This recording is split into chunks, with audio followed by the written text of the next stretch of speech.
تو بہت ہے مگر ماہ رمضان جیسا کوئی مہینہ نہیں۔ رمضان کا مہینہ رحمتوں کا اور دعاؤں کی قبولیت کا مہینہ ہے۔ رمضان میں ہر پل اللہ کی رحمت برستی ہے۔ ہاں یقین کرو، رمضان کی دعائیں تمہارا نصیب بدل دے گی۔ ہر بند دروازے کھول دیا جائے گا، ہر ٹوٹا ہوا دل جوڑ دیا جائے گا، ہر زخم بھر دیا جائے گا اور دعا پر کن فرما دیا جائے گا۔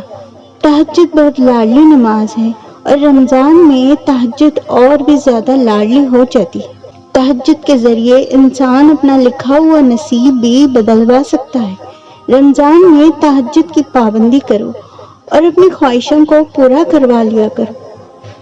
دعاؤں کو قبول کروا لو۔ تہجد کی دعا سے ہر ناممکن کام ممکن ہو جاتا ہے۔ تہجد کا وقت اللہ پہلے آسمان پر آتا ہے اور فرماتا ہے کہ کوئی مانگنے والا ہے کہ میں اسے عطا کروں۔ تہجد فرض نہیں، لیکن جو بندے اپنی نیند اور اپنی بستر چھوڑ کر اللہ کے لیے چھوڑ کر اللہ کے سامنے سجدہ ریز ہو جاتا ہے تو اللہ کی رحمتیں انہیں ڈھانپ لیتی ہے۔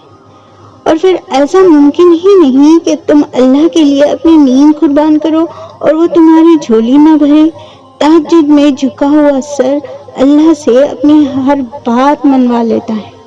تہجد میں تو رب مل جاتا ہے، تو پھر اس چیز کا ملنا کیسے ناممکن ہے جو تم اپنی دعاؤں میں مانگ رہے۔ تہجد کی دعا کا نہ تو دنیا کچھ بگاڑ سکتی ہے اور نہ ہی نصیب۔ جب تم تھک جاؤ تہجد کرو، کیونکہ اللہ نے تہجد اپنے محبوب بندوں کی ملاقات کے لیے ہی بنایا ہے کہ جب سب سو رہے ہیں تو اللہ کا محبوب بندے اللہ کے سامنے حاضر ہو، اللہ ان کی خالی جھولی بھر دے۔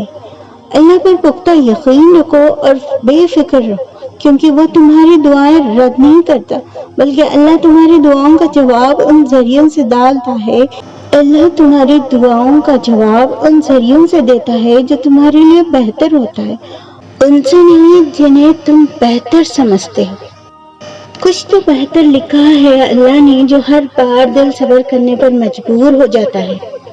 صبر کرو، دعا کرو، اللہ پر بھروسہ رکھو، جو تمہارا ہے تمہیں مل کر ہی رہے گا انشاءاللہ۔